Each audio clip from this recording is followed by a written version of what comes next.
Come on. Welcome to The Sports Answer with Rudy Campos Jr. From the latest NBA news to the gridiron and beyond, we are diving deep into the headlines that matter most to you. Today's show is proudly brought to you by Salem Surround San Antonio, your local experts in digital marketing and audience connection. Before we break the huddle, do me a huge favor. Head over to YouTube and subscribe to The Answer Now TV. Don't miss a single highlight, interview, or heated debate. The clock is ticking, and the game is on. Let's go.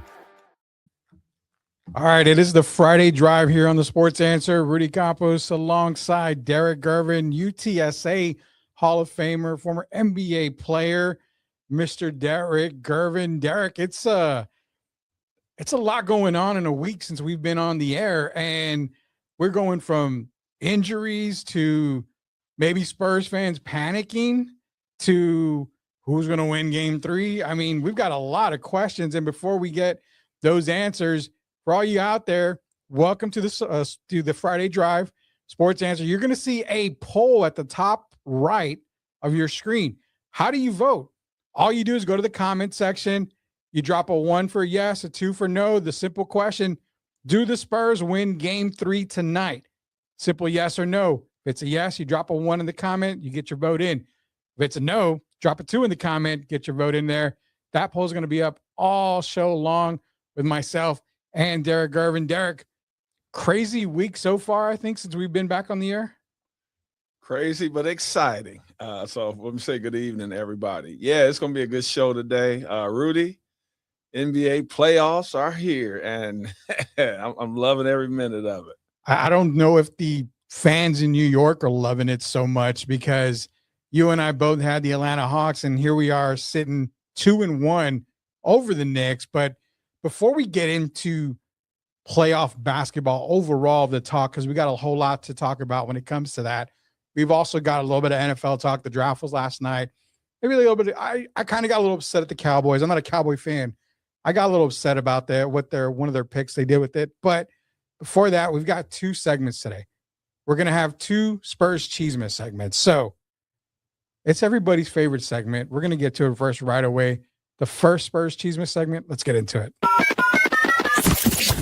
So, like, I hear about the Spurs, this y Spurs that, y como que esto y esta, pero I never hear about the real Spurs Chisme. Dime, por favor. All right, so we're talking about the Spurs Chisme here. First things first, 6th man of the year.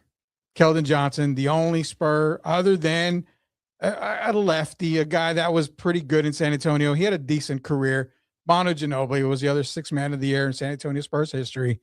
Congratulations does go out to Keldon.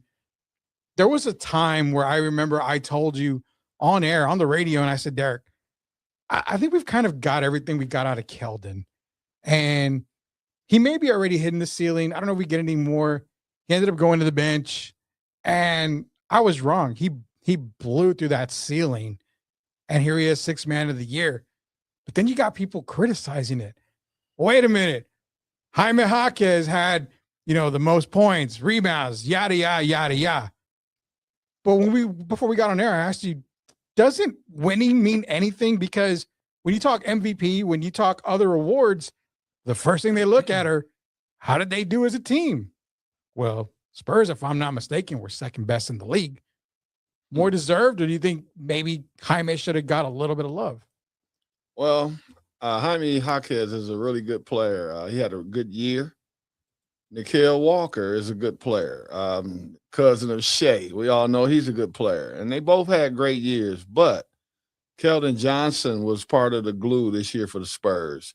If you look at it, they had some injuries over the course of the season. Yeah. Dylan Harper out of the lineup. Victor in and out of the lineup. You had guys out of the lineup. But through it all, Keldon Johnson was an energizer bunny off the bench. Yeah. And people need to give Keldon a little more respect. I don't know if people remember. I'll say about 3 years ago.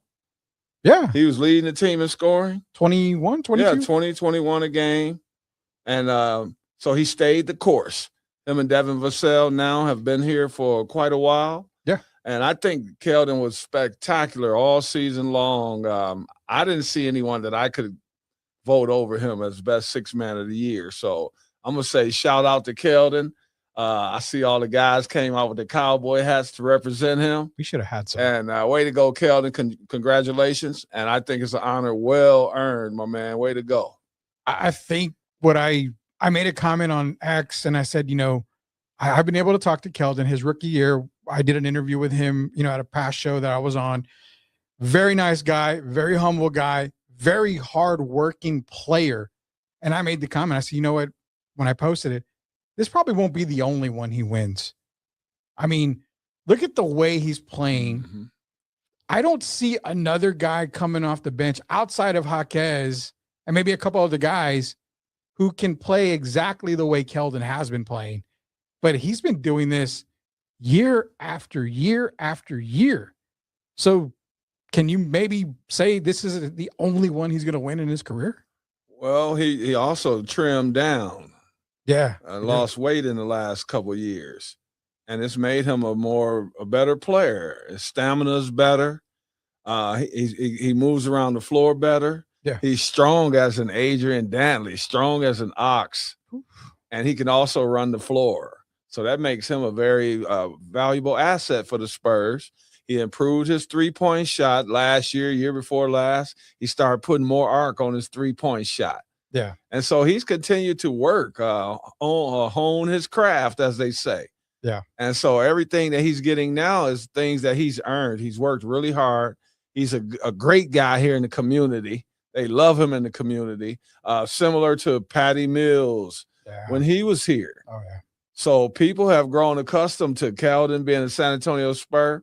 I'm glad he's a San Antonio Spur. He's a hard worker, and even better than that, if you remember, I told you I met him a couple years ago at Main Event. We had a bowl-a-thon. Oh, yeah. And, man, right away when I talked to him and his brother, I said, this guy's a keeper. Mm-hmm. And so I'm glad to have met him, been fortunate.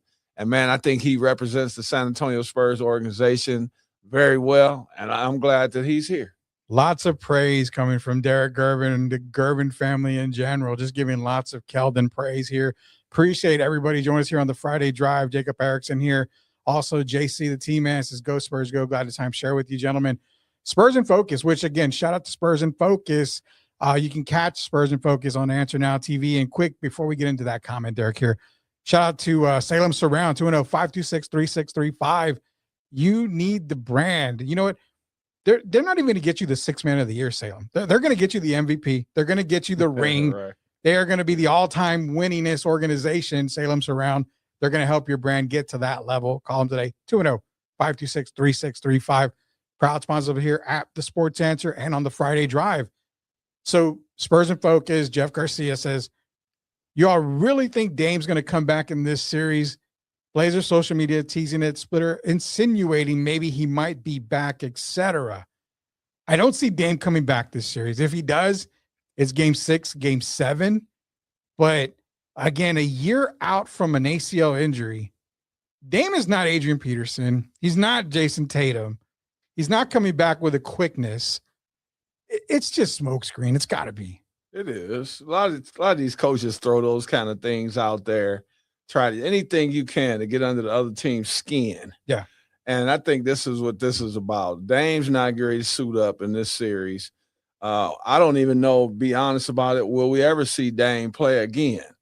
Oh, So, that's a breaking news right there. Yeah, but we don't know because they brought him back. I think that was a courtesy thing because of all the things he's done in the community in Portland. Yeah. But to come back and play, I don't know, because sometimes they just bring you back so that you can retire with that team as a Blazer. And so we don't even know what how he's going to look when he comes back or if he comes back. So, no, I don't believe it. I just think Tiago's just throwing it out there to get the Spurs something to think about. But I don't see Dame Lillard walking through that door anytime soon. Yeah, I don't think he comes in for the series. Now, if the Blazers were so happen to beat the Spurs, maybe he'll come sometime later on in the playoffs, but I don't see it right away at all. Jeff's also saying, okay, so Keldon Johnson's the sixth man of the year, but he's been a ghost against Portland. I mean, A ghost? he's been kind of struggling against Portland, but I mean, it goes back to what I kind of said to you the other day. these starters are playing 32, 33 plus minutes a game. So there's not a whole lot of minutes that what Keldon was used to playing like in the regular season. But I don't know if he's actually ghosted. I mean, I don't think he hasn't played great, but he hasn't played bad. Over the course of the year, Rudy, I've told you this story before. Some days we didn't even know what city we were in. So you don't take the games as serious when you're playing against a Portland in the regular season. Yeah. When it's different when you're playing a team night after night or the night and then 2 nights later you're playing that same team. Yeah. 7-game series. I don't go by the regular season. I think Keldon is a guy that's smart enough to make adjustments. I think Mitch Johnson is smart enough to put him in positions to succeed. And so I don't go by what happened in the past this season. Yeah. I'm looking at what's happening right now. I think he's going to have a big game tonight. I expect the Spurs to go up 2-1, and we just get ready for the next game. But tonight I think Keldon will play well. I wouldn't be surprised if he got a 20-pointer tonight, 20 points, 6 rebounds. I could see that, and a Spurs victory. Keldon gets 20. They win by at least 10, 11 points. It's pretty much a blowout. I can see that tonight. You know, guys, we have a poll out there. If you see on the top right of your screen, poll question is, do the Spurs win game 3 tonight? Is the poll question. The way for you to vote is go into the comment section, drop a 1 for yes, a 2 for no. It'll get registered in our poll here. It's proud. Sponsored by Salem Surround. Again, 210-526-3635. Shout out to Keldon Johnson. Again, congratulations to Keldon. Huge honor for him to win that. But another part of the segment we're going to get into, we've got another Spurs Chisme segment later. Don't worry, guys. We're getting one now. We're going to get one later. But the biggest Chisme out there, Victor. And we saw the hit that he took. You know, he fell down, hit his head, concussion protocol. 48 hours before you can do anything, he made the trip, which surprising me because I've read and I've heard when you've got a concussion, a lot of times doctors don't want you to fly for up to maybe a week after that concussion. So made the trip, shoot around this morning, listed as questionable. I'm going to put you on the spot. I don't know. Unless it's come out right now, I don't know. Does he play? It's not the question of do you want him to play? It's the question of does he play?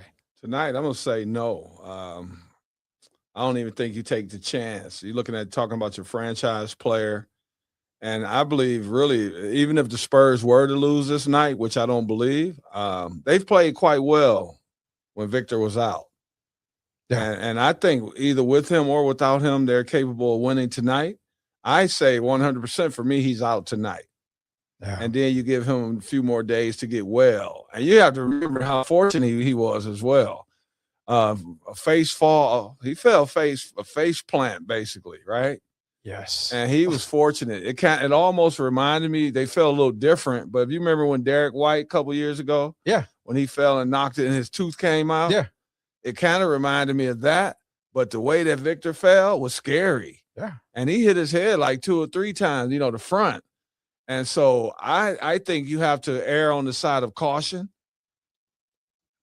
I can't see him playing tonight, even if he's suited up. Yeah. Which I think a guy like him, you can't even let him suit up because certain guys like a Kobe or Iverson, whoever it may be, you can't let them suit up because they're going to try to pressure you to play.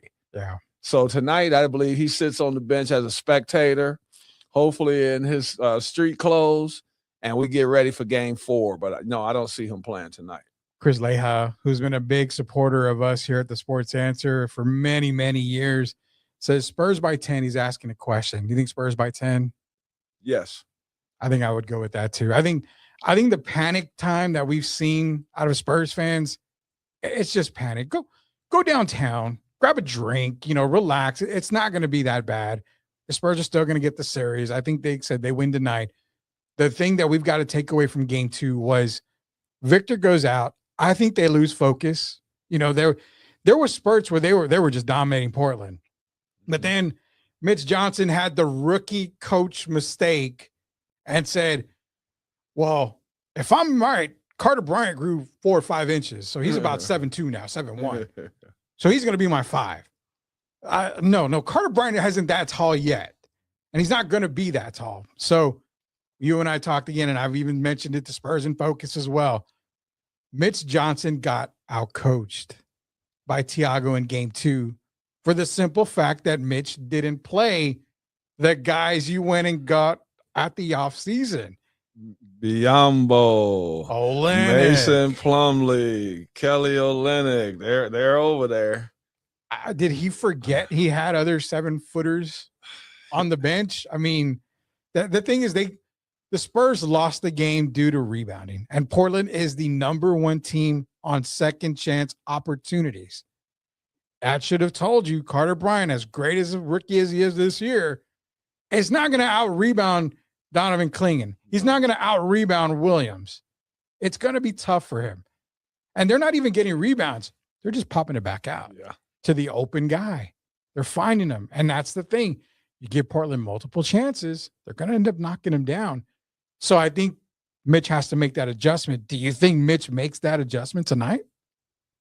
I think the guys make the adjustment. I don't even think some things that are out of a coach's hands, I'll say, right? Yeah. You have to look internally at yourself in the mirror, and you have to come out and want to do better, better efforts. I even watched C.J. McCollum on an interview earlier. Yeah.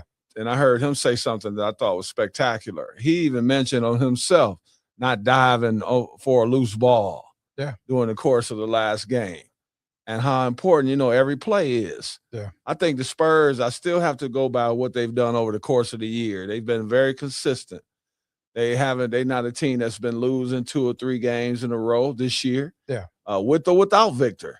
So they've made the adjustments. And I think they make the adjustment tonight. I think they rebound the ball, which means put your body on someone first, block out first. I think they do that tonight. I think Harrison Barnes plays a major factor tonight. And 107-97 or 107-98 Spurs. We're getting the predictions early tonight. We were going to wait for that, but you gave me 107-97. Or 98. 98. So you said it's going to be less than 10. Leja's going to be mad because he said Spurs by 10. But I think one key tonight, and I'll give you my one key right now, and we can give more keys later. I think Dylan Harper has a good game tonight.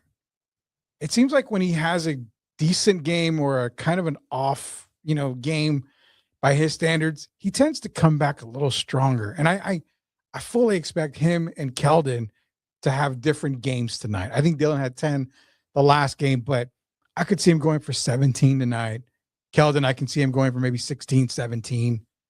I even think De'Aaron Fox, who's been known to be a Portland menace, 25, maybe 25, 24 tonight. The only guy I see struggling tonight is Vassell.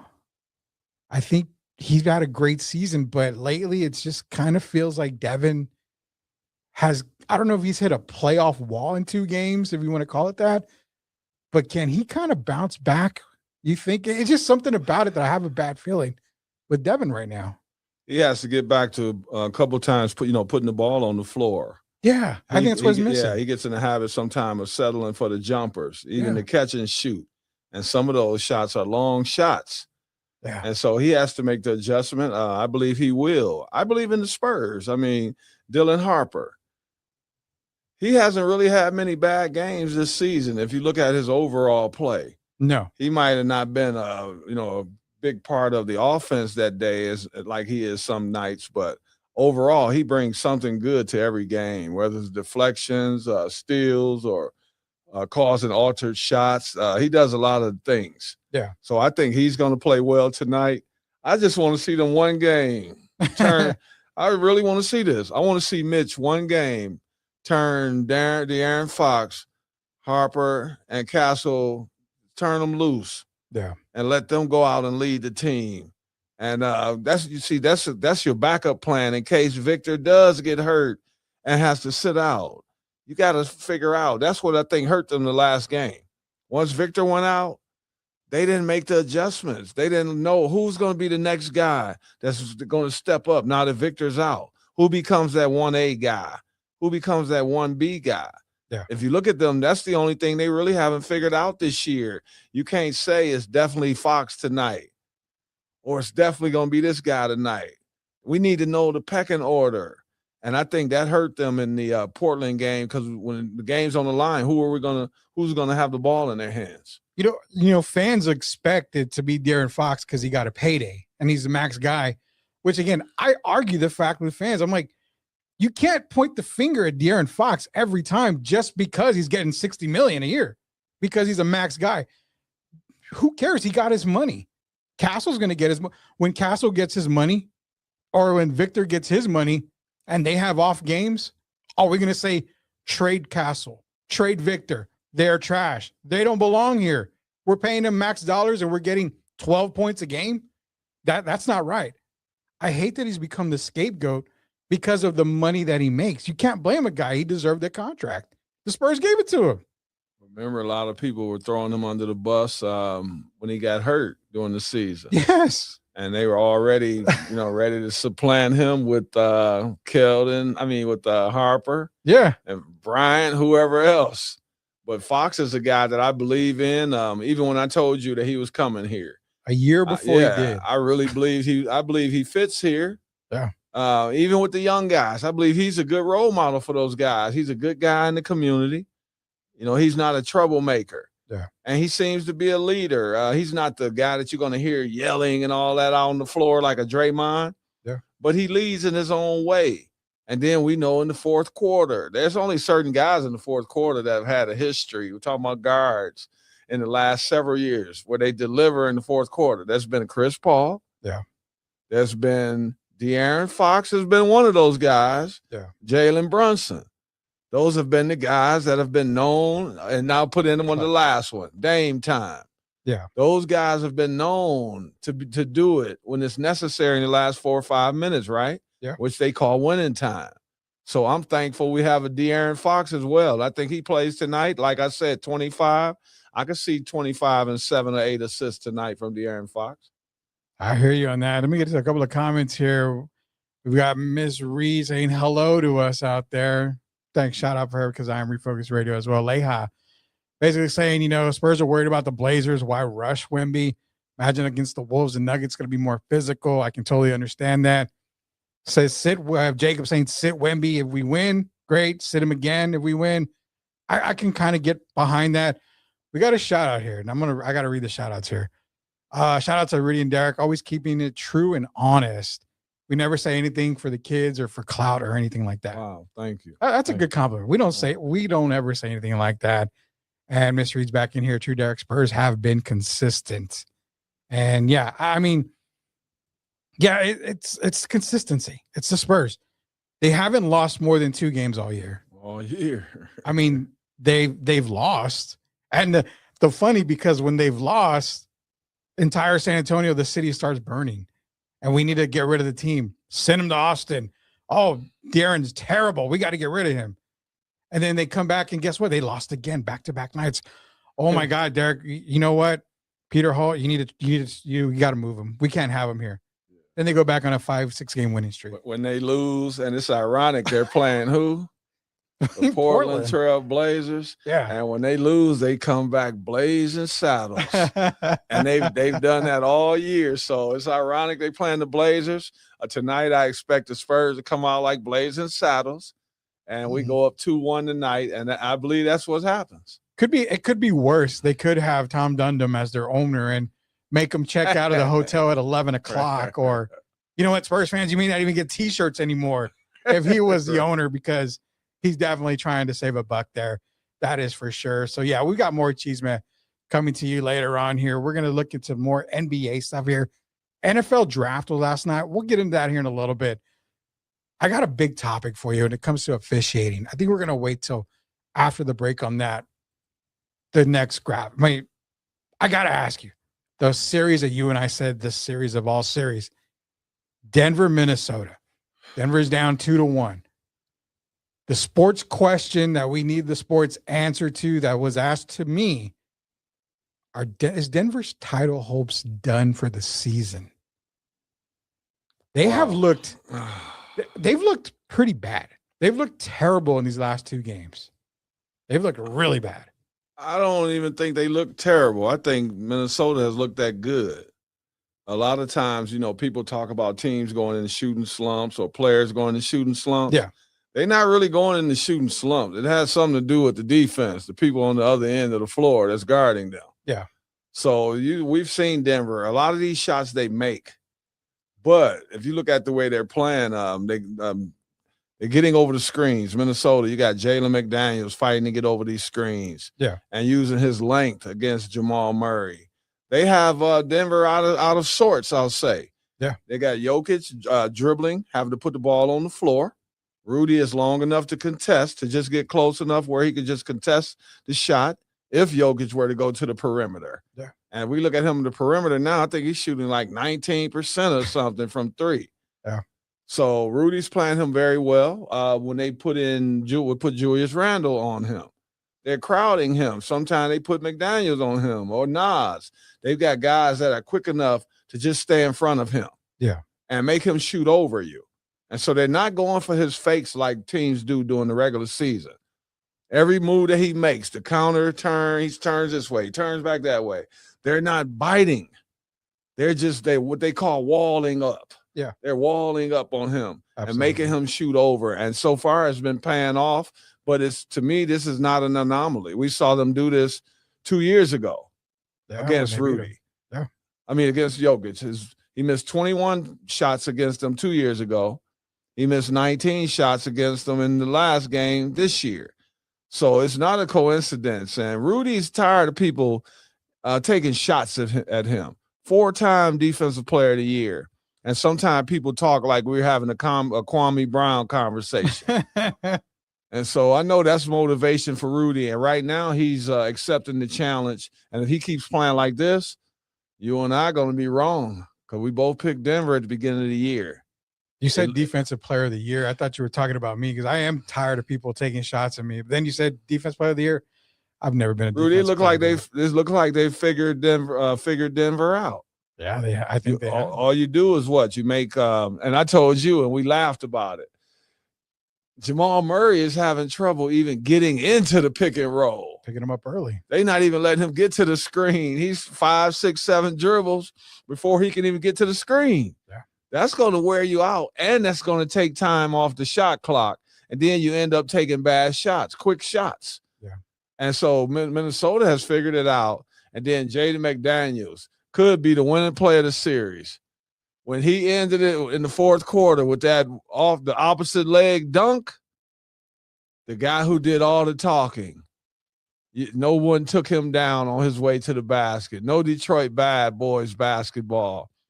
There's certain things you can't say when you're playing in the playoffs against a team. Yeah. And for him to basically punk their guys, say they're all terrible defenders, and then go to the cup like that or the basket like that, and you just move out the way basically while he throws it down, that's not a good sign moving forward. Where's the enforcer at? Where's Frank Burkowski? Where's Bill Laimbeer? Where are these guys that would throw that elbow? I mean, give me Greg Kite. I don't care who it is. Give me anybody. Randy Brewer? Was that another one? Oh, shout out to Greg Kite. What's up, Greg? I throw all the good names out there to everybody, man. We're not talking about the strongest man in NBA, Joe Klein. We're not bringing him up. Well, another guy that I know. But Rudy, you look at him really. I like Denver. Yeah. Right. They look like a beaten team, even when Christian Brown. Because I also told you that Christian Brown has to play because he's kind of athletic and can get to the basket, right? So if you remember, he got to the basket and thought he had an uncontested layup. Yeah. Then here comes Jaden McDaniels, right? Yeah. Those plays like that take your energy. And especially when it's the guy who did the talking, calling you out, and then comes out and backs it up with a 20-10 game. Yeah. That's not a good sign for the Nuggets. It's a terrible sign. Aaron Gordon still hurt. I don't even know if is it over? No, you made the comment about, the fourth game is going to determine because it'll either go up 3-1 or it'll be a tied series of 2-2, which I think gives Denver a little bit more momentum going in. Aaron Gordon playing game 4. Do you think that factors anything in for Denver before we move on here? It depends on what Aaron Gordon are we getting. Are we getting a 70% Aaron Gordon? And I'm going to tell you, for me, the biggest problem for me with Denver Is Adelman as good a coach as Mike Malone? No. No. So Malone won a title. I loved his dad, Rick Adelman, and I love that this guy, young man's getting an opportunity, but I've seen him get out coached a little bit in this series so far. I think Chris Finch is winning the battle right now. Yeah. And so hopefully they can turn that around, but Denver's in trouble. Leja's in here real quick before we switch gears here. He's saying that everyone was begging the star to play with the Spurs, to join the Spurs. Finally happened. He's talking about De'Aaron Fox. He needs to get paid, and now he's a problem when he has an off night. Exactly what we're saying, that fans are going crazy because De'Aaron Fox is getting all this money. Everybody wanted a Spur. Everybody wanted an all-star guy. They wanted a caliber guy next to Victor. And like Leja said, they brought him. They traded for him. They got him here. They paid him his money because he deserves it. They knew they were going to pay him. Now, when he has a bad night, everybody jumps off the bandwagon. That's just terrible. Man, some of these people, and I love them to death. I'm glad they fans of the show and of the San Antonio Spurs as well, but I'm going to put it out there. Some of these people, man, they kill me talking about players having a bad game. Yeah. This is the NBA. What player that's ever played in the NBA or ever will play in the NBA is not going to have a bad game? Everybody. You're going to have bad ones. It's who bounces back. Mm-hmm. That's like me going, you go to the Y and you watch some of these guys with Lifetime Fitness, right?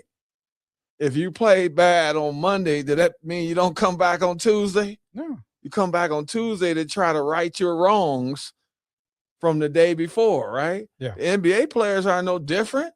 You think De'Aaron Fox don't know that he didn't have a De'Aaron Fox type game? He's going to bounce back. You can never get mad because a player has a bad game if they're giving you maximum effort. And there's not a player on the San Antonio Spurs that doesn't give maximum effort. So sometimes your shot might be off, but when you're doing the other little things, you're never really having a bad game. Yeah, you know who's never having a bad game is Salem Surround, proud sponsors of us, the Sports Answer. 210-526-3635. Got more comments there. JC's in here, says if they don't go 2-0 in Portland, I question their ability to win without Wemby. And it shakes trust in the run. Patience tells me the worst case, 4-3 Spurs. 4-3 what? 4 games? 7 games series. Oh, no. It's not going 7. No, that's Victor or no Victor. No. Yeah, the Spurs are way more deep and have a lot more than Portland does. They're gonna win tonight. Don't panic after one game. That means you're panicking about Boston. You're panicking about Cleveland. I mean, you're panicking about Detroit. It's one game. Yeah. Tim Gonzalez, your old friend of ours. Tim Gonzalez in here. He says, "What up, guys? How you doing, Tim?" Shout out to the Duke Blue Devils. Let's Ariana. Derrick, not on the show. Not on the show, Derrick. You got a Tar Heel sitting across from you. We cannot bring that team up ever again. And then one last comment before we move on here. Leja says, the youngins, they need to go outside and touch grass. Like they live too much on the internet, too much on Twitter. They'd never survive the 2000 Spurs. I mean, these guys would be going crazy. I mean, could you imagine these fans pre-David Robinson? Holy cow. I mean, I don't know. It's one loss. Man, we just tuning up. Sometimes you start off, and people have to also remember this. Some of these guys don't have experience. De'Aaron Fox is actually one of the most experienced guys on the team. You got the guys on the bench have experience like Plumlee, Olynyk. Yeah. But other than that, you only basically have Fox and Harrison Barnes. Yeah. So it's not you got to give them time to grow. And sometimes you have to grow on the fly while you're actually playing. That's both sides. So they lost one game. Big deal. I didn't see any panic when they lost. No. And it's a game they should have won. I saw more concern for Victor from his teammates than I did panic. I'm like, okay, we lost. Big deal. But the quick takeaway from that Spurs game before we get on here is this. You got a Scoot Henderson high school highlight game that you're not going to get 30 points from him every single game. You probably get the 18, the 19 from Scoot. Scoot had a game. If Scoot doesn't have a game and has a normal Scoot game, Spurs win.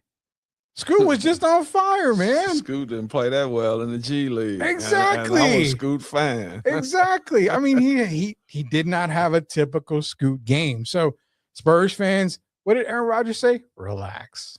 Relax. It's gonna be okay. We got to move into a couple more playoff things before we go to our first commercial break. So we got the playoff prediction here. Derrick, I like to keep it real. Like the kids say, we got to keep it real. I'm not a really big LeBron guy. I'm really not. And when I need to clarify that, because I would hate for a buddy of ours, Eddie Johnson, who we listened to on Sirius, I'd hate for him to come after me and call me a water boy because I don't like LeBron. But I love the game. I respect LeBron's game. One of the greats of the game. I won't say greatest of all time, but one of the greats of the game, hands down. I've been a fan of his in Cleveland the first time. When he left Cleveland and went to Miami, I gave up on him because of the character. I'm not a big character LeBron guy anymore, but I got to give him his props. Against Houston, no Luka, no Austin Reeves. Man, LeBron seems to be turning back the clock a lot in this past 2 games. Well, he's playing against the right team, but I do have to give him credit. I'm tired of hearing about this 41 years old. We all know that. Yeah. But he's playing well. He's become the first option with Luka and Austin being out. Yeah. And he's not dominating the ball, though. I looked the other day. He had 10 assists. It was still the first half. Yep. So he's doing things that are helping make the team better. But I can't just put it on LeBron. Marcus Smart has been stepping up. A guy who I've loved since he entered the league. I don't know why people they've been sleeping on Luke Kennard. Yeah. I've talked about him since he came in the league. Other guys are stepping up. DeAndre Ayton is playing okay. But the question is now, if Luka comes back, I'm not even talking about Austin Reeves because I believe he'll play tonight. Yeah. But what do you do now? Because for me, LeBron is made for this series, playing against a team like Houston, right? But without Luka, how good would they do? How would they fare against OKC without a Luka Doncic? So, there's questions in LA still. They playing well, but how long can they go without Luka? And what chance would they have without him and Austin Reeves against OKC? I mean, it's 0 against OKC without both of those guys. Even with both those guys, still, right? Maybe 30%. I'd give them a 30% chance of winning that series. It's OKC is, they're really that good. They can really focus on, the physicality, the defensive side of things. Obviously, one person can score the ball for OKC. I mean, they are a definite challenge to the Lakers, but I don't buy so much of the Lakers' success against Houston because Houston is probably the worst team in the playoffs. Kevin Durant, poor Kev, man. He's checked out. I'm just watching KD's legacy get tainted, man, in the last couple months or a couple years. It's just, even I was on the bandwagon when he went to Golden State. I didn't care about him going. I'm not one of those people that tell you what you do with your career, right? Yeah. But to see how he's responded in OKC before he went to Golden State, to see how he responded in Brooklyn, and now we see the same thing in Phoenix, and now Houston, that's troubling for me.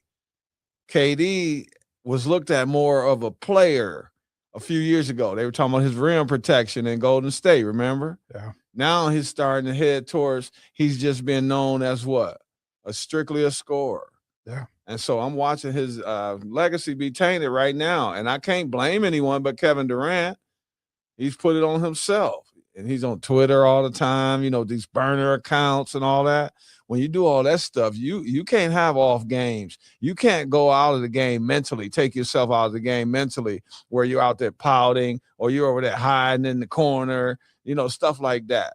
So he's doing it to himself, and I hate to see it, but he has no one to blame but Kevin Durant. I mean, I don't see them beating the Lakers now. I took Houston to beat the Lakers, but I didn't expect this Houston team to look this bad. Gil, who I didn't like ever since I saw him get afraid. He was so afraid of Draymond last season. Oh, man. So we'll see what happens. Yeah. Jay season. And he says, not panicked by one game. I still got Spurs going the distance. Unlike Rudy, I've never said they're not going the distance. I've got the Spurs in 5. I can't believe you're calling me out like that. I never said that at all. That's crazy, crazy, crazy. Quick shout out. Breaking news. Hawks Nickeil Alexander-Walker was named the most improved player from the NBA. So congratulations out there. Tim is making sure I know it's Luke Kennard. I guess it's dominating the Lakers. I mean, Luke Kennard's been playing absolutely fantastic for the Lakers. I want to congratulate Mr. Walker on that award, but I'm going to throw another name out there. We're talking about most improved over the season. Yeah. Who improved more than Jalen Duren? I'm just saying. Not Nikhil. So shout out to Mr. Walker, but Jalen Duren is when you're talking about really, really improved, and that's a guy that's doing it in the starting five.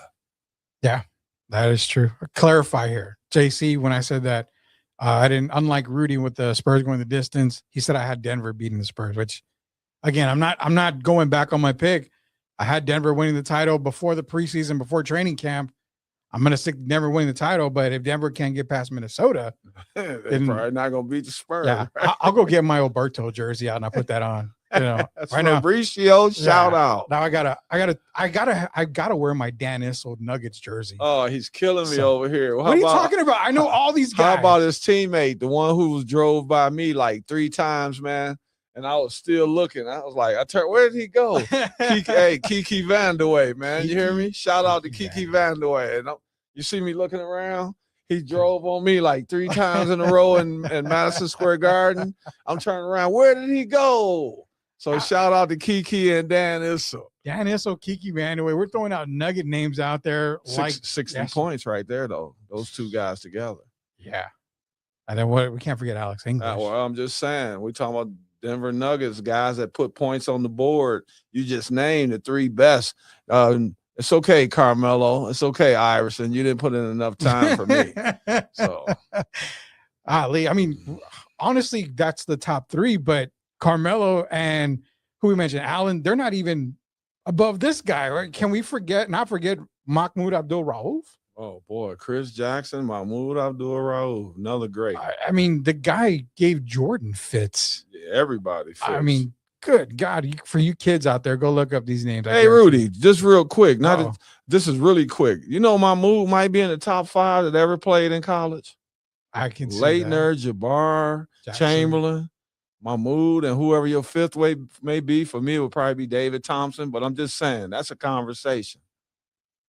That's a good conversation to have because I mean, at the time it was Chris Jackson, but yeah, I can't think of anybody else.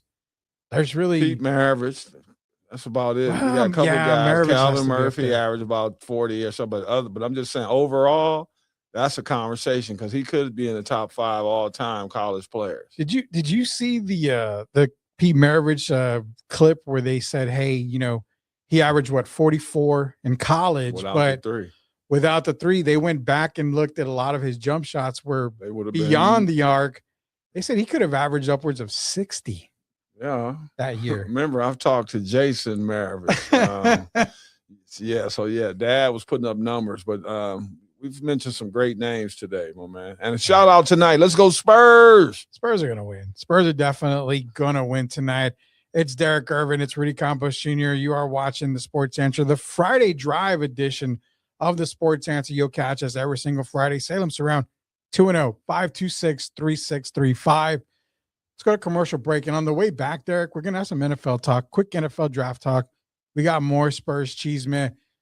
The Chisme is going to be a little bit crazy because I'm getting kind of tired of the Duncan slander from the kiddos. I don't get it. And it's driving me insane. Maybe you can convince me that the kiddos are right. I seriously doubt it. But maybe you can convince me that the kiddos are right. Derrick and Rudy Campos Jr. Here's a commercial break from our sponsors over at Salem Surround.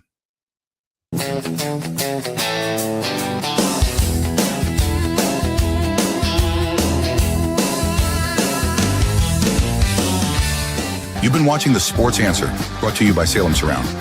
Salem Surround is proud to be San Antonio's premier digital marketing agency, offering a wide array of services like digital audio, email marketing, online reputation management, SEO, social marketing, and more.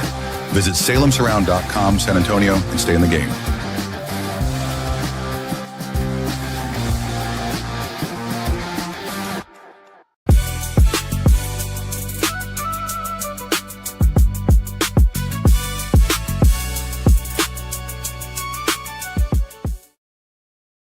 All right, welcome back to the Sports Answer, the Friday Drive edition of the Sports Answer. Shout out to Salem Surround, 210-526-3635. Where do you want to see us at? Well, you can definitely catch us on Answer Now TV on YouTube. Hit that subscribe button. We are over 4,500 subscribers on that already. We keep on climbing. Help us climb. We're trying to get to 10,000. You know what? If we can get to 10,000 on Answer Now TV, Derrick, I'm going to give away a free subscription to Spurs in Focus. I'm going to give a free subscription away to Spurs in Focus. Like that. Two thumbs up for that free. 2 thumbs up again. Did I break something over here? No, you are completely fine. You are completely fine. You saw the NFL bumper. We also got, before we got the Spurs Chisme, we got some more NBA talk. It's going to be some really back and forth talk that we're going to get into here. But real quick, we got the NFL draft that happened last night. And, Fernando Mendoza, we'll bring that up here, number 1 to the Raiders. No surprise there. This is not the year of the quarterback. Next year for me is the year of the quarterback when it comes to the NFL. The Raiders needed to get a guy. They got Fernando Mendoza. The one thing that came out was they came out and said Kirk Cousins is going to start for at least half the season. You think that's good? Because I actually like that. My problem is if the Raiders are competitive, then do you make Fernando sit the entire year if they're competitive? Well, don't they have a guy they brought on board to help with these kind of things that sees greatness in these players before it happens? He's a Super Bowl winner. Yeah. He won a couple, I think. So when you got guys like that leaning over your shoulder. Yeah, it's like Tim Brady. Is that what it is? Man. Tim Brady? When you got Tom, that makes things better. And I got to say this, I'm a Fernando fan, right? Yeah. Because, I liked Oregon, and there were some other team, Miami, during the season. Yeah. But as I continue to watch the maturation of Mendoza, and I have to give a shout out to Kurt Signetti and his staff. They got that young man, and they part of it. He can't take all the credit, and he didn't take all the credit. No. So hopefully this will do something do something good for the Raiders. Because, man, they're mired in mediocrity. And it's been did you ever think you'd see this? And I know we got a lot of young people on here, but I have to go back real quick I'm a guy, I'm 63, right? I turned 63 a few weeks ago. Yeah. And I have to go way back to the John Madden Raiders. Oh, my God. Oh, man, I'm just saying. It's been that long since the Raiders have really, really, really, really been relevant. Yeah. So that's kind of remind me of the Knicks. How we go back to 1973. Yeah. The Raiders, they have I wouldn't mind playing in Las Vegas now, but even in Oakland, right? They're legendary, but they've struggled over the years. And so to bring in Fernando, for me, I think that's only a positive. I think he has a very good future. I think he's a winner. And I think that's a good first step. That's a start. That's a starting block for the Oakland Raiders. I don't think that the Vegas Raiders are going to get Fernando Mendoza. I don't think he's Joe Montana. I don't think he's, obviously he's not Brady. He could be, but from what I've seen, he's a winner in college, Heisman winner, national championship winner. He got it done in college. He took care of the ball in the red zone. I think he only had 1 turnover in the red zone. Great guy, great leader, but the ceiling for him, for me, he's going to be better than Phillip Rivers, I think. Could it potentially be maybe Drew Brees? I have 2 guys right now I want to ask you about if you were to compare. One would be Penix. I hate that pick. I'm just saying. Yeah. And the other would be Caleb Williams. God, 2 guys I don't like right now. What I'm saying is we have to at least give him an opportunity, right? Because if you look at it, Caleb kind of had a pretty good year this year. He did. Above 2 guys' expectations, yours and mine. Yeah, he did. He had a good year. So when I look at Mendoza, and he says all the right things, seems to be the team player, right? Yeah. A guy with a personality, and personalities matter. You look at guys, there's a rare breed of when you got guys like Steph Curry that come around, right? Mm-hmm. You notice their temperament right away. Mendoza seems like that kind of guy to me. And I'm not talking about the talent wise, I'm just talking about as far as energizing other players, bringing other guys along and letting them know that they're part of something that has the potential to be something special. Yeah. I saw a lot of that in him this year, man. And I think this might be one of the best moves the Raiders have made in quite a while. They've made a lot of good offseason moves. Tyler Lindenbaum is going to be the center there. I mean, they've actually made a lot of good moves, and they can still make a ton of good moves in this offseason. I mean, Mendoza, you mentioned Caleb Williams, you mentioned Michael Penix. I never liked the Penix draft because you took him way too early. You had Kirk Cousins, who you just signed to a nice, massive contract. Then you go draft Penix. The same situation happened this year where the Rams drafted Ty Simpson in the first round. Yeah. You have Stafford. Now, Simpson's a guy you could have got later in the first round, but they took him early, and Sean McVay wasn't very happy about it. And I immediately went on X and I said, this is reminding me of Atlanta picking Penix early. You said McVay wasn't happy. Yeah, how you think Matt Stafford? Stafford. It's tough when you have to call Matt Stafford at home and say, Matt, you are still the leader. This is still your team. This is for when you get to retire. When you get a phone call that says this guy is for when you're ready to retire, that's code for you're pretty much out the door. And I'm saying, look here, man, didn't I just win the MVP? Yeah.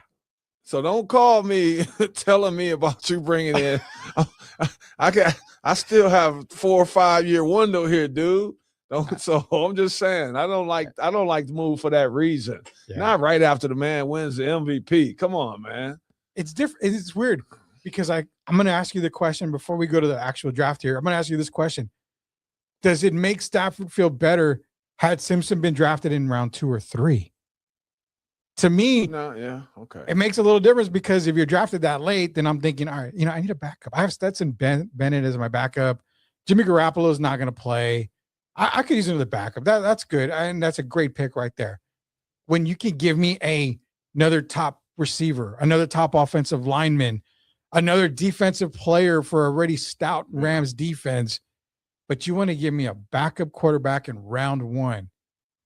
That doesn't tell me you want to win right now. Who's not going to play at all if Stafford's healthy. Barring injury, he's not going to play at all. I mean, that is so Atlanta Falcon of the Rams to do, because I was like, that is so crazy. Why would you do that? You have so many other needs other than quarterback, which you can get a quarterback later on. Or Derrick, next year. Yeah. There's a massive quarterback class coming out next year. Way better than all these guys right now. I don't know. I got to ask you a quick question about Matt Stafford. Yeah. Where do you rank him? Has he moved? Is he anywhere near Aaron Rodgers level of player? Not just talking about the MVP, talking about as an actual player, because Aaron is kind of starting to move into that Kevin Durant conversation for me. A guy who's, he won the championship, but is starting to become kind of overrated. A few years ago, before the Mahomes came on the scene, they were starting to already supplant Tom Brady with Aaron Rodgers as the GOAT.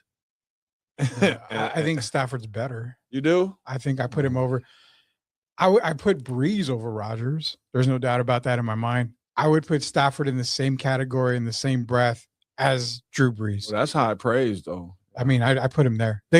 You're talking about a guy who literally broke his shoulder, went back into the game to make a pass when he played for the Lions to get a winning score, a winning touchdown.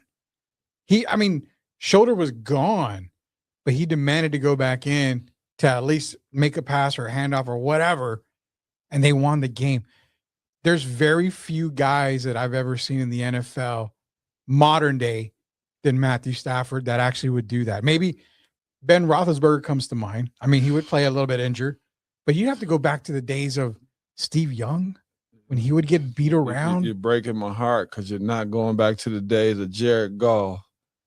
Oh my God! Should we light a candle for Jared Goff? I mean, no, we should trade him for Matt Stafford. I love Goff, but we got to get him up out of there and bring Stafford back, man. I don't think Detroit will take Stafford back because they just traded him away. If they could get him, they would. They could, but they're not gonna. They're not gonna admit guilt. There's no way. I like Goff, but come on, man.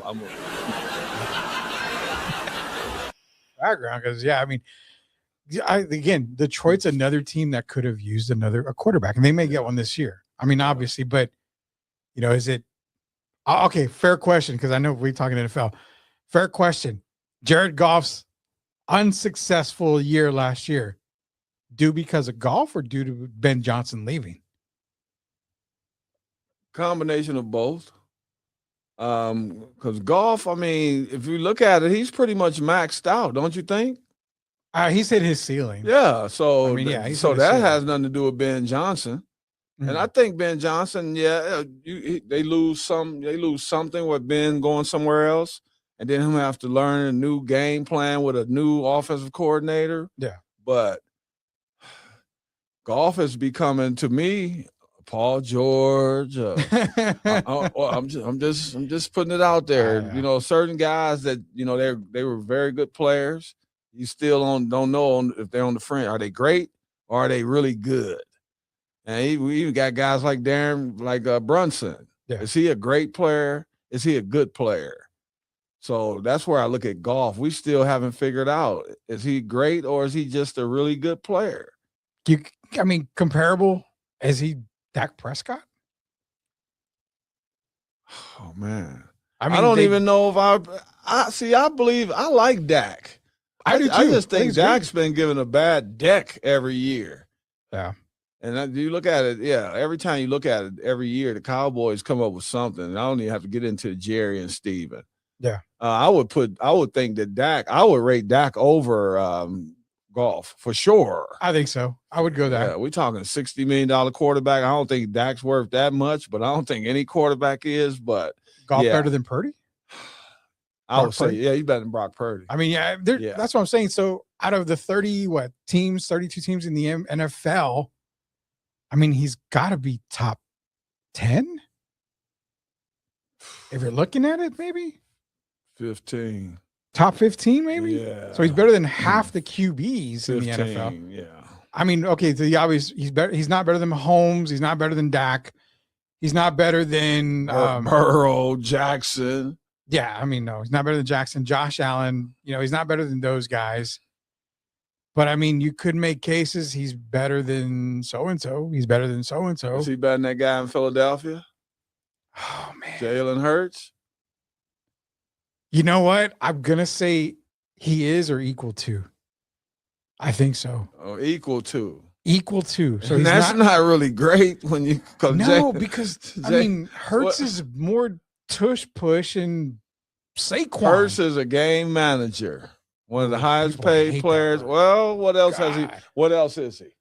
I mean, you're right. I agree with you. He's a game manager, but I mean, people hate that word because they call Brock Purdy that. Brock Purdy's a game manager. Well, technically, that's what he is. That's what he is. That's what most quarterbacks are. Most of them. So I mean, I'm just saying. What else? Come on. What else? What else would Jalen Hurts be? Well, he's about to find out how good he is. He had a great agent. I mean, we're about to find out how good he is because we already know how good he is. So you just said it, how good he is. But he's going to be missing A.J. Brown once he gets traded. Even with A.J. No, I'm saying when he's gone, he's probably going to be worse than Goff. I mean, Jackson Dart is on a better path than what Jalen Hurts is on right now. They've won championships. The Eagles did win championships, so I'm not going to really totally rip into Jalen Hurts. But Philadelphia is throwing at the end of his career, a few years from now, we might be asking, was Jalen Hurts better than Bryce Young? Oh, my God. Okay. I said a few years from now. Oh, man. Maybe Bryce Young could be better. Well, that's my point. I think Jalen Hurts is maxed out already as well. We've seen the best of So you Jalen think Hurts. Jalen's already hit the ceiling? Oh, no question. He's got no more left. No. We've seen him. No. I can't wait till we do our First NFL of all, shows. if he had more to give, do you think Kelsey would have retired, first of all? No. Who doesn't want to win and then come back and win again? Yeah. So you got to look at the overall picture, and he's looking towards the offense. And you just mentioned A.J. Brown. They've had nothing but trouble, kind of like Burrow and Jamar Chase? Yeah. That kind of nonsense, right? Yeah. That tears into a team. That starts to affect you in a negative way.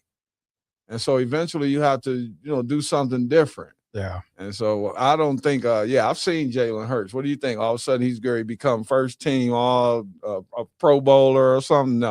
No, he's not first team anything. No, well, there you go.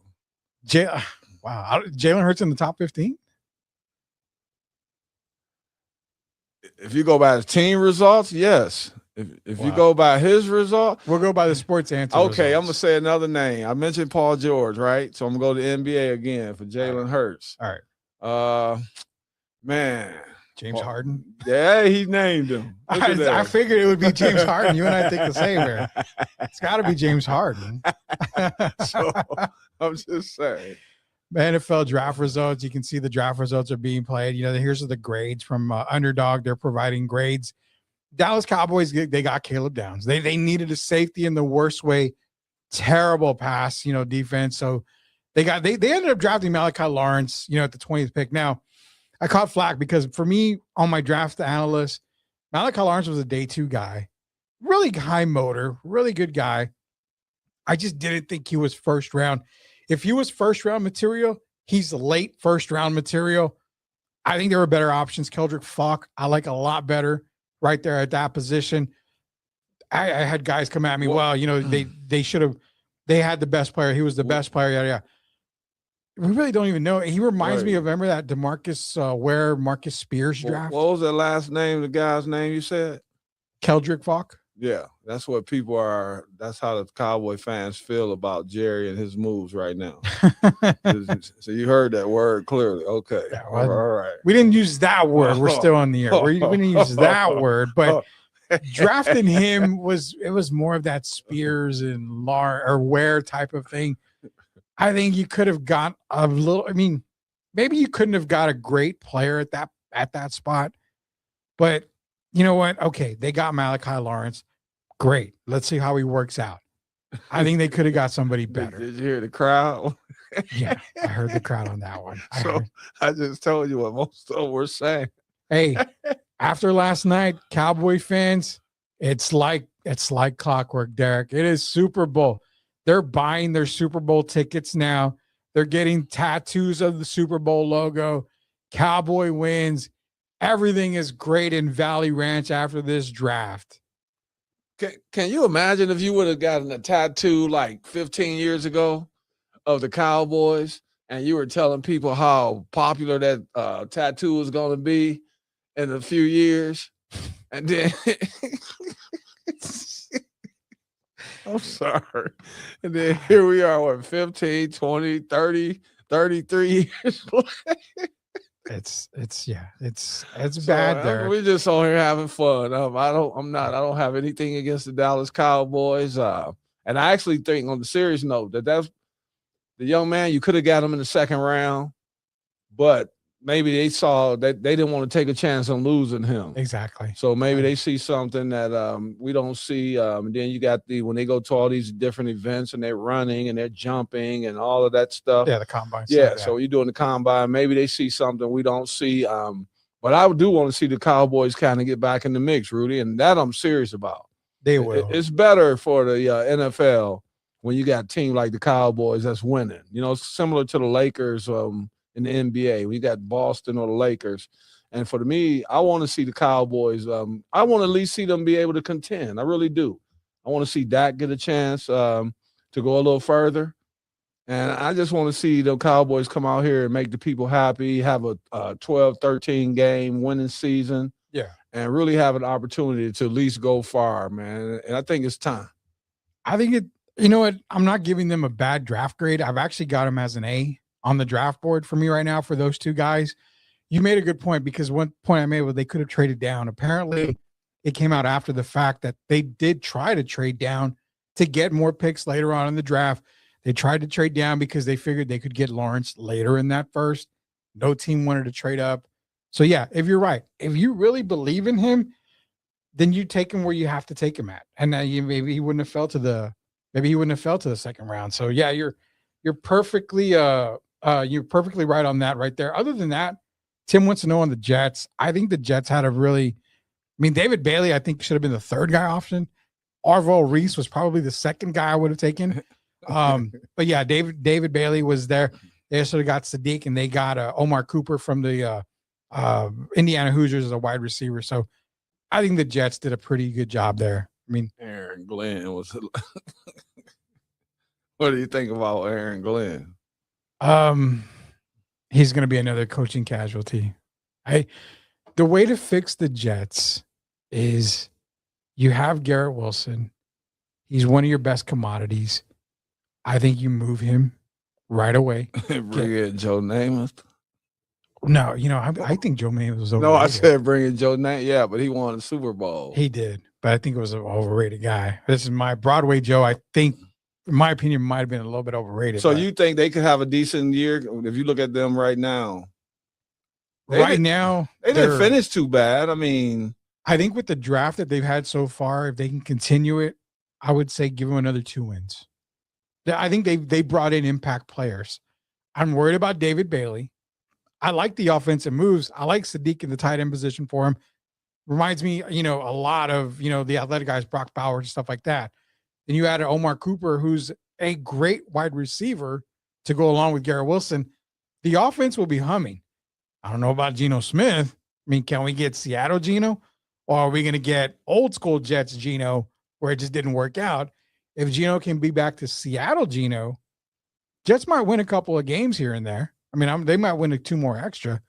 Defensively, they got to improve somewhere on the defensive side of the ball. How many wins, the 2 more wins, how many did that give them? I don't even remember offhand how many they had last year. 3, 4? What I mean, I'm just saying. I would say I would peg them at 6. 6 wins? 5 or 6 wins, maybe. Wow. The New York Jets. Yeah, I could see that this coming year. I think so. They've got a pretty good offense. 6 and 11. That sounds about right. That sounds about Jet right there, pretty much. That's our NFL talk. We got some NBA talk, and then after that, we'll close the show with the another Spurs Chisme segment. Here's the NBA playoff, or is it playoff talk? You know what? It is playoff talk. NBA playoff talk now.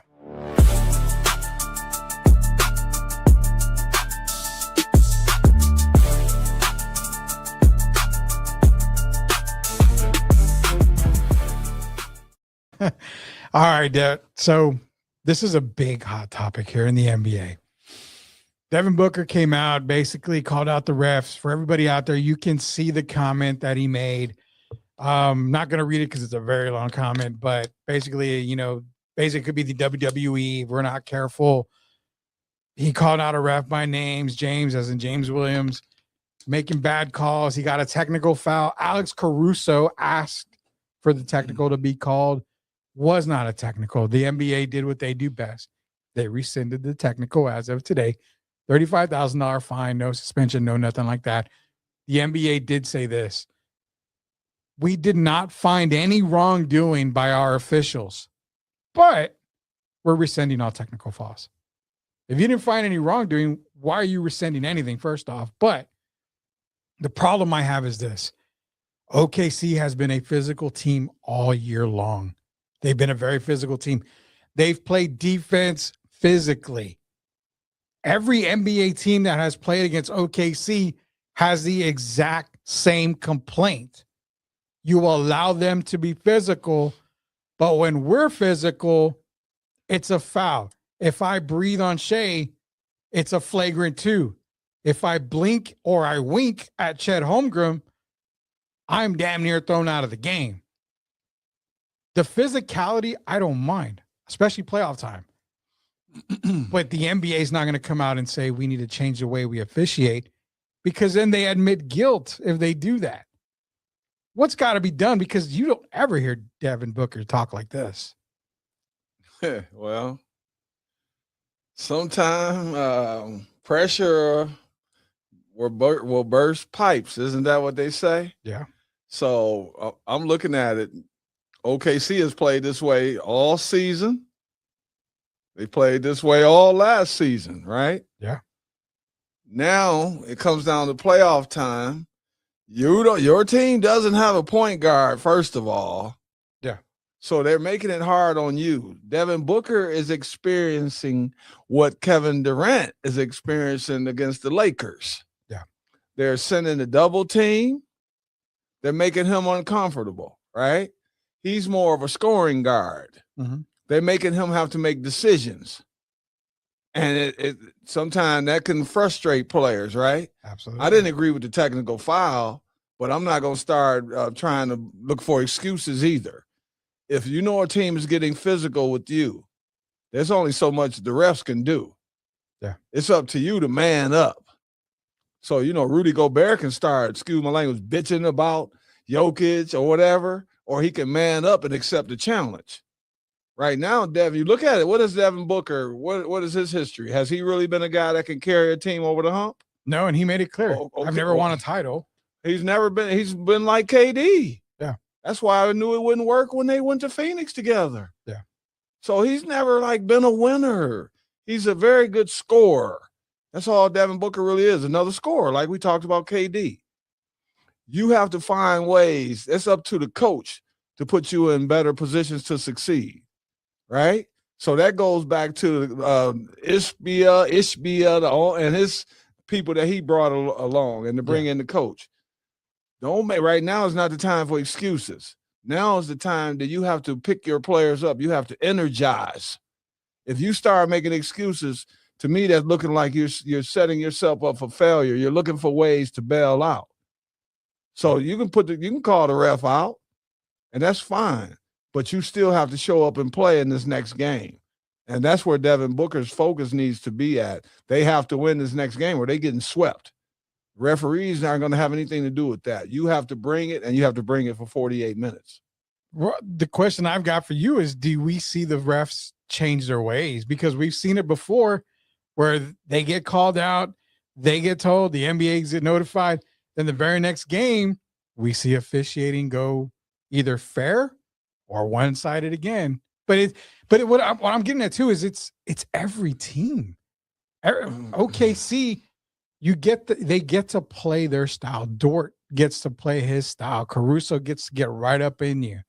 Chet Holmgren can be physical. He can flop like he did the other night. It's every team that they play against that has the issues with it. So that's what I'm trying to say is not just Phoenix, but if you go into the playoffs, next they play the Lakers, and they play either, Minnesota, the Spurs, somebody.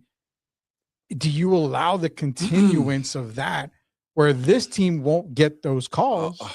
Okay. It's kind of a handicap is what it is.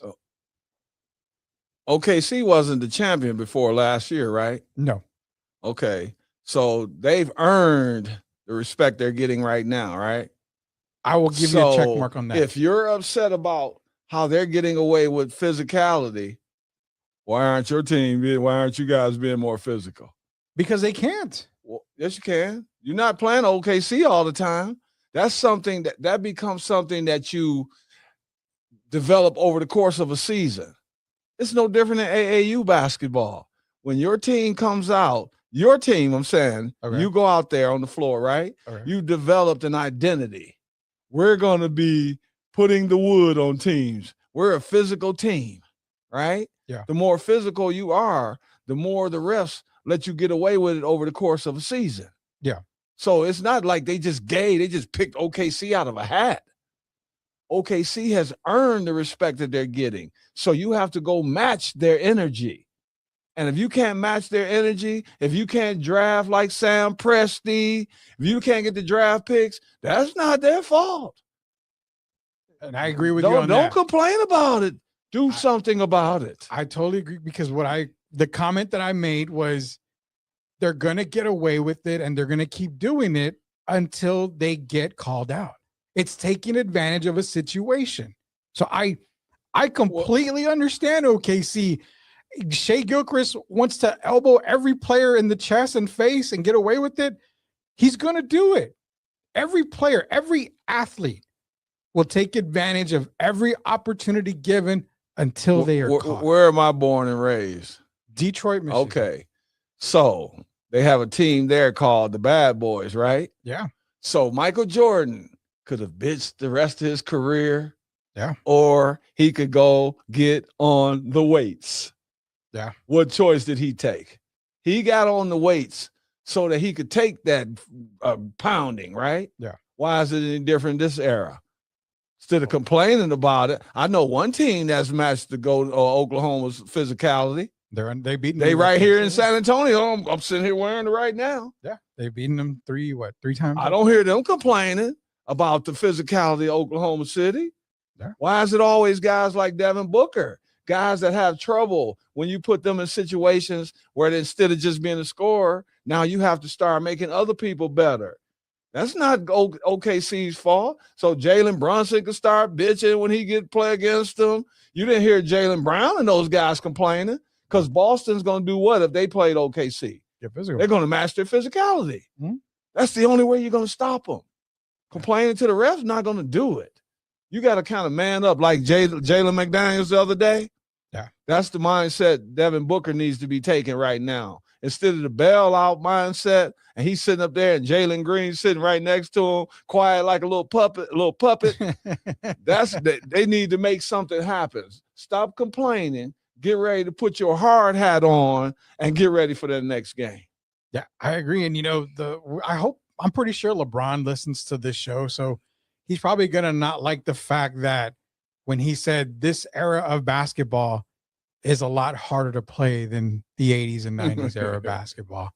Well, it's for me, it would be so much easier because all I could just walk out there and shoot. Yeah. Nobody can touch you.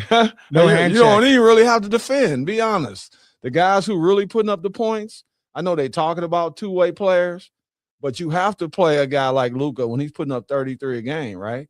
Yeah. Because if they say he doesn't defend, I go back to what I always say. They say my brother didn't defend, right? Mm-hmm. So when George is averaging 33 a night, who's playing defense on him? I'm just saying. They never talk about that stuff. So you got to look at the other side. With Luka, he doesn't defend. He gets blown by. If he's averaging 33, 34, he's blowing by somebody as well. Exactly. He's putting up a quarter of the points on the team. So, I mean, yeah, you leave him out there. But that's the thing with Devin. It's the complaint. It's the OKC. I'm on the fence with it. I understand where you're coming from. I understand the parts of the other teams because, again, let's call a spade a spade. We've done it here. We keep everything real on this show. If I have to adjust to today basketball, then, yeah, everything's a foul. Everything's a foul. Look, man. I grew up in the 80s and 90s. I know about fouls. If you man enough to date a Kardashian, you better not be on television complaining about somebody. Man, you better man up. Yeah. Yeah. And he couldn't get away with driving a lowrider in San Antonio. Well, I'm just and riding around. That's another thing. He riding around a lowrider. Look here, man. You from Flint, Michigan. You down the street from where I'm from. Don't you be coming on television complaining, looking for the ref's sympathy or Adam Silver's sympathy. It's time to man up. We got to move on to the last segment here. Another Spurs Chisme segment. We're going to get Derrick's opinion on it here. Rudy and Derrick, Sam's around 210-526-3635. Another Spurs Chisme. So, like, I hear about the Spurs this y Spurs that, y como que esto y esta, pero I never hear about the real Spurs Chisme. Nine, por favor. All right, we like to end things on a bang here, and usually the Spurs Chisme is the last thing that we like to enter in here, so let me see if I can bring it up here. Let's get ready to PO everybody in San Antonio here because we like to do that here. But the question, the sports question that people want to know the sports answer to is, why is there so much hate for Timothy Duncan? Now, when I say that, it's because all the fans that are current fans who are 30 and under, roughly, I mean, give or take or so, they say Tim Duncan is the most overrated basketball player. He's boring. He's slow. He could not guard in this modern basketball. He would not be the best power forward today in the game. He wouldn't compete with the likes of Joel Embiid. Giannis Antetokounmpo is a way better player than Tim Duncan. Tim Duncan is not an all-time great of the game. These are not my comments. I'm not dumb enough to make these comments. I've seen greats of the game. I've seen greats before Tim. I've seen greats during Tim. And you know what? I have not seen a player greater than Tim since he's retired. Why is there so much hate for Tim? It can't be just because he's boring. Well, Some of those people never played blackjack. They don't know about the lucky 21, I guess, first of all. But I think it's because he's not flashy. And if you look at it, my brother's been one of the few flashy players here, right? Manu was flashy. Manu, your brother, yeah. And so there hasn't been a lot of players here that have been flashy. And when you look at it, guys like David Robinson, where they were very effective, but they weren't flashy players. Yeah. And if you look at it over the history of these last several years, the Spurs have been penalized. You don't usually hear them when they talk about the Spurs, when they mention the greatest teams of all time, like the Celtics with their 18 and the Lakers 17, the Bulls 6. They mention the Warriors. Sometimes they might skip over the Spurs. Yeah. And so Tim not being flashy, I think that's boring to some people. But people that really understand this game, for me, I loved watching him. You're talking about a guy that's 15-time all defense, a guy that led his team for every year that he played. They never lost more than 32 games. He won every year. They won at least 50 every year. Every single year. See, let me show you how they disrespect the Spurs. Several days ago, they said about James Harden, 17 years. Yeah. And he's made the playoffs every year. But they leave out Tim Duncan. Yeah. A guy who's 15-time all defense, 15-time all NBA. And I've been on the floor with Tim his rookie season when he came here. Yeah. So I saw the transformation from Dave Robinson's team to Tim Duncan's team. Tim is a winner as a power forward or a center. He played both. So for some people to say he only played power forward, that's wrong. For those that say he only played center, that's wrong. He played enough time as a power forward to be considered in the conversation. So if you put him in the conversation, now you got to go with the guy who did it the best. If you put him in the conversation, and who did it better? No one. And I played against Karl Malone, played against him in college, played against him in the NBA. Yeah. And I played in Kevin McHale. Those are the guys I have in my top three. We just talking power forwards. I have Tim Duncan, I have Karl Malone, and then I have Kevin McHale. There's no reason why he should ever be disrespected. Now, Giannis, I love, and I know that's the new era. And a lot of them don't study or weren't alive when Tim played, or they were babies. Yeah. So this is not the best era, I'll say, as far as going back and studying, doing your due diligence, and really understanding the game. Tim Duncan is amazing. I'm a Gervin, and I'm saying that Tim Duncan is the best player that ever played in San Antonio. And if I'm giving him that over my brother, you better believe I think very, very highly of Tim Duncan. In my opinion, he is without a doubt the greatest power forward that ever lived and that played in the NBA. Yeah, so all you kids need to stop the slander. I mean, this is ridiculous. If you have that much hate for Tim Duncan, then there literally is something wrong with you. The internet's right there. YouTube is right there. You can easily just go back and look. You can Wikipedia the guy, and it's page after page after page. You're scrolling down from accomplishments, from what he's been able to do. You can go watch video. Yeah, he's not the most exciting player in the world. Who cares? He didn't do up and unders. He didn't do flashy dunks. He didn't shoot the 3-ball like that. You know what? He just dominated. And when he was younger, though, he did go through his legs and around his back. Yeah, he did. So I think people forget that. Even at Wake Forest. Yeah. So it's like some people have just totally forgotten. Tim had a bag, as they say today. Just didn't need it. Yeah, he just didn't need it. George had a bag. George held back so many of his moves when he came to the NBA. Yeah. And Tim's the same. So, though, man, you got to get Tim Duncan credit. Who Giannis, I love. I've watched all of these guys play, though. Tim Duncan is the greatest I've seen. I don't even, be honest, and people going to be like, who is this guy? I don't even have Tim. I don't have Giannis over a guy named Elvin Hayes. No. I'm just saying. No. I wouldn't put Giannis over Elvin Hayes. Yeah, so he's got a ways to go. Guys like Kevin Garnett, Dirk Nowitzki, he still has some work to do. He's won one championship. We know that. But he's a guy that he's still not a very good shooter. His ball handling is not that great. I mean, they allow him to lower the shoulder if you look at the two moves that are the most obvious in the NBA, it's the Shea push-off and the Giannis barrel lowering that left shoulder. Yeah.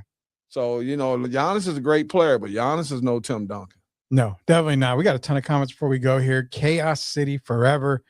Talking about the NBA rule changes. Politics has entered the NBA. Players are complaining to get rules changed. That is what is the difference. Chris Leha, shout out to Leha. He always has supported us. Tim Duncan is the greatest player of all time and quite possibly the greatest athlete of all time. I won't ever argue with anybody on that. If you've got Tim number one all time, by all means, he makes a huge case for it. Derrick's going to cook. I can see it. Basically, you're going to cook all the kids out there is what he's basically saying. The younger generation has never got a chance to see Tim play. That's from Tim Gonzalez. That is a true comment. And then, of course, we got, Chaos City saying that Bronny James is the greatest of all time. Obviously making a joke there. Shout out Bronny. Let's go, Bronny. The new, he's making Draymond look good. The new Mr. Triple Single. Yeah. And, before we go, Tim Gonzalez again brought up a good point. I like what he said. So this will be, for example, Derrick Irvin could say that David was better than Bill Russell, but Derrick never saw Bill Russell play in person. So you're basically going off of the eye test, what you saw. Now he's not saying David is better than Bill, but he says that's kind of what Bill Russell or Walton. No. He said Bill. He would say that would be similar to you saying David Robinson is better than Bill Russell because you saw it with your eyes. And I get that. That's the reason why I separate this generation from ours, because I was able to see the 80s. I was able to see the 90s. I did my homework. I was blessed to have a dad who loved the game of basketball that told me about players when I was growing up. So I knew about all these guys. I would watch the videos. I would watch VHS tapes. I would, the video cassette tapes. I'd watch all those VCR. But I studied the game. I saw the best. I saw the greatest. I think that's what it is. It's more the eye test. These kids are like, I've never seen a player like Steph Curry before. Shooting wise, no. There's been great shooters in NBA history. There's been guys with quicker triggers than Steph Curry. There's definitely been that. It's not new to me. There's guys that say, well, I've never seen a player like Giannis. He's the greatest of all time. Well, no, I've seen players better than Giannis. Seen players like Giannis. You would think for a while there, Joel Embiid was like, oh my God, there's only one player that I've never seen before, and that is one Nikola Jokic. I've always told you, Arvydas Sabonis is the closest, but I never got to see. The only time I've gotten to see Arvydas Sabonis was on game film against David Robinson in the Olympics. That was, to me, that told me this guy's good. That was an 18, 19-year-old. This guy's awesome. Yeah. Other than that, I saw Arvydas later in his career, but other than Jokic, I can't say I've seen not one player come through that I've already seen right now. I don't know if you know of a guy maybe that's playing now or past couple of years that you've never seen before. Let's get ready to supplant who? No, I'm just saying in general. No, I haven't. No. And then back to Tim Duncan. You're still not over with Tim. If we looking at if we look at the guys that are coming along now, right? The way the game has changed, you got more guys now that are 3-point shooters, right? Yeah. That's not it's a totally different game. So I kind of understand about comparing the eras. And even the Steph Curry, it's not fair to the guys back in my day, right? Because it wasn't stressed that we shoot the three. So to say that we wouldn't have been able to shoot the three is ludicrous. We would have been able to shoot it just like these guys if that's all we practiced. Take out the hand check. So, it's just a different game. So Steph is a great player, but, I played with Drazen Petrovic, rest in peace. Yeah. And I played against Reggie Miller, Ray Allen, those guys. So I've seen great shooters. I don't know what quantifies Steph as the greatest that we've ever seen, because I can't just go by him making a lot of threes if he's taking the most. Yeah. He's shooting. If you shoot 5 threes, Steph taking 17. Yeah. So you should get there quicker. In their primes, was he even a better shooter than Clay? No, I don't think so. Clay scored 60 on 11 dribbles. Yeah. So, there's different eras, but I'm going to stop comparing. And the gentleman that mentioned Bill Russell, David Robinson, yeah, I thought that was a fantastic one. because, I would ordinarily, I'm a big Bill Russell fan. And so with the rings, I give him the nod. Yeah. But if you're talking about just player against player, I've been on the floor with Big Dave. Dave was a monster. Better you than me. Man, Dave's Better a you than monster. And I'm going to say this quickly, and I'm done with this Spurs stuff, right? Yeah. Is Tim Duncan really even better than David Robinson? Oh my God. Why are you going to end the show? We got like 20 I just want to give seconds. people something to think about. We're just being honest. It's not to slight Tim. I love Tim. Yeah. But when you look, I looked at Dave, man. Dave was a freak of nature. He could run the floor. I told you he could walk on his hands from one end of the floor to the other. He won the sprints. Him and Kevin Willis used to win the sprints. You can't just judge him off that one series against Olajuwon. Nobody was. Dave was a monster, man, and an athlete. They talking about Tim Duncan. If Tim was an athlete, what about David Robinson? You know what? Hold that thought. That's next week. Next week we're gonna upset Spurs fans here, hopefully, and then I'm gonna try to do some investigation after this. But next week, Spurs Chisme, David Robinson better than Tim Duncan. I like that. You know how they talk about players that could touch the top of the backboard and grab a coin off like David Thompson and all that. Earl Manigault could make change. If those guys could jump up and grab a coin off, you think David Robinson couldn't? Oh, I'm sure he could. As high as he was jumping? I'm sure he could. I'm sure he could. Oh my God. Okay, we got one last comment here. It's Jacob Berg. Yeah. Next week, Spurs Chisme. I'm announcing it now. David versus Tim.